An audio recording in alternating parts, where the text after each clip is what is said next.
يلا نعمل مع بعض بقى جبنة صيامي، جبنة نباتي صحية لذيذة طعمها فعلا خرافة. انا عن نفسي لما عملتها ما كنتش متخيلة ان طعمها هيطلع حلو قوي كده. مغذية جدا، ولا فيها مواد حافظة ولا مثلا اي اضافات ضارة. لا فعلا خطيرة. اتمنى ان انتوا تجربوها. طبعا أنا للي ما يعرفنيش، انا عندي قناة تانية اسمها قناة مطبخ ماما، دي بحط فيها الاكلات الفطاري. اما قناتنا دي فهي للاكل الصيامي فقط. يعني دي جبنة فطاري اللي هي الجبنة بتاعة الخزين، اللي بنخزنها من السنة للسنة، جبنة بيضة. انا كنت عاملاها في قناة مطبخ ماما. ان شاء الله اسيب لكم اللينك بتاعها في صندوق الوصف. دي الجبنة اللي بالمنفحة. عملت جبنة كمان من غير منفحة، اللي هي الجبنة القريش، وخرجت منها الزبدة، عملت جبنة وزبدة. عملت كمان الجبنة اللي هي بالشرش، جبنة مش مكلفة خالص، تقريبا جبنة عملتها ببلاش وطعمها برضو فوق الرائع. كل اللي جربها فعلا عجبته جدا جدا جدا، وببلاش، تكلفتها زيرو. هسيب لكم لينكات الفيديوهات بتاع قناة مطبخ ماما دي بتاع الأجبان في صندوق الوصف. أما النهاردة فهنعمل مع بعض بقى الجبنة الصيامي. كل سنة وانتم طيبين. بطريقة سهلة قوي، ومكون بسيط جدا جدا، ونتيجتها فعلا فوق الرائعة. أتمنى ان انتوا تجربوها وقولوا لي رأيكم فيها ايه. ولو عايزين اي فكرة او اي أكلة صيامي انتوا عايزينها قولوا لي عليها، وان شاء الله نعملها سواء حلو او حادق، نعملها مع بعض. واتمنى ان انتوا تشرفوني بالاشتراك في قناة اكل صيامي، وقناتنا هي الاكل الصيامي فقط. نشوف بقى هنعمل الجبنة بتاعتنا النهاردة ازاي. عندنا كوباية من حمص الشام، هنقيها كويس واغسلها وانقعها. هنقعها قد ايه؟ هنقعها حوالي 24 ساعة، وبعد ال 24 ساعة نشوف هنعمل ايه. كده الحمص اتنقع 24 ساعة، اروح اصفي ميته واغسله كويس ونيجي.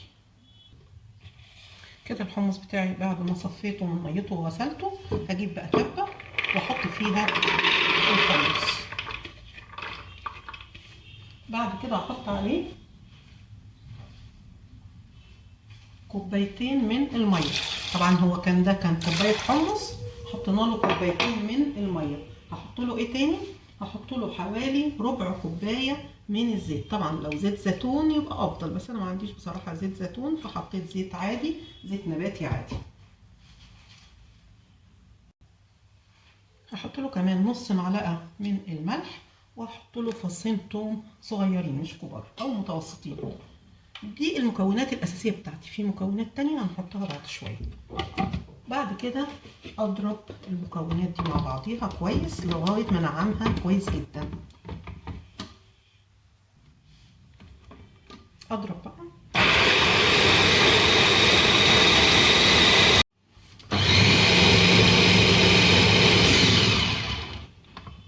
كده تمام.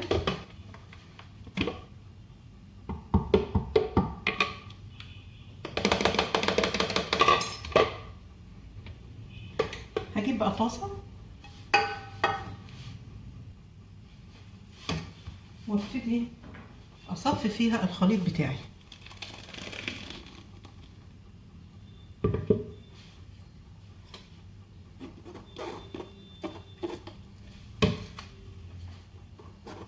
كده تمام. انا صفيت الخليط تمام عشان يبقى ناعم. ممكن كنت تسيبيه، بس انا عايزه بصراحه الجبنه بتاعتي تبقى ناعمه وكريمي كده وحلو، بس انت ممكن تسيبي ده لو عايزه. يلا بقى نشوف الخطوه اللي بعد كده. بعد كده بقى اخدت ايه الحمص بتاعي على النار. في اضافات بقى دي ايه براحتك، احنا هنضيفها، بس دي ايه اللي عايزه تضيفيها ضيفيها، مش عايزه براحتك. لكن الحاجات اللي فاتت سواء الزيت سواء التوم دي حاجات اساسيه، ما ينفعش اقولك ما تعمليهاش. الاضافات دي بقى زي ايه؟ انا هضيف دلوقتي فلفل احمر، فلفل اخضر ماشي، فلفل الوان ماشي. عايزه تضيفي زعتر تبقى جبنه بطعم الزعتر ماشي. عايزه تضيفي زيتون، جبنه بالزيتون. تسيبيها ساده خالص، كل ده براحتك. ممكن تجيبي طعم الجبنه من عند العطار، بس انا ما حبيتش احط لها حاجه، انا عايزه المكونات بتاعتي كلها تبقى صحيه. هنا بقى لازم يكون النار مش عاليه وايدك فيها على طول، عشان ايه ما تتلسوعش او ما تكلكعش معاكي. فانا ايدي فيها على طول واقلب لغايه ما نشوف قوامها هيبقى ازاي.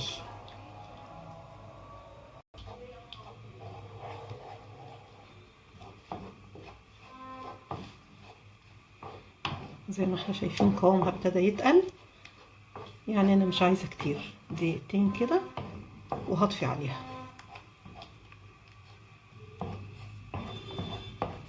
كده خلاص هي استوت كده تمام. وهي سخنه كمان بتبقى ايه لسه طريه، على ما هتبرد هتلاقيها جمدت اكتر من كده. وكده تمام. كده الجبنه بتاعتي فعلا انا ما كنتش متوقعه حلاوتها، تحفه، حلو قوي قوي، طعمها حلو جدا. اتمنى ان انتوا تجربوها. ودي الجبنه بتاعتي، جبنه فعلا انا ما كنتش متخيله حلاوتها، حلوه جدا جدا جدا. اتمنى ان انتوا تجربوها وقولوا لي رايكم فيها ايه.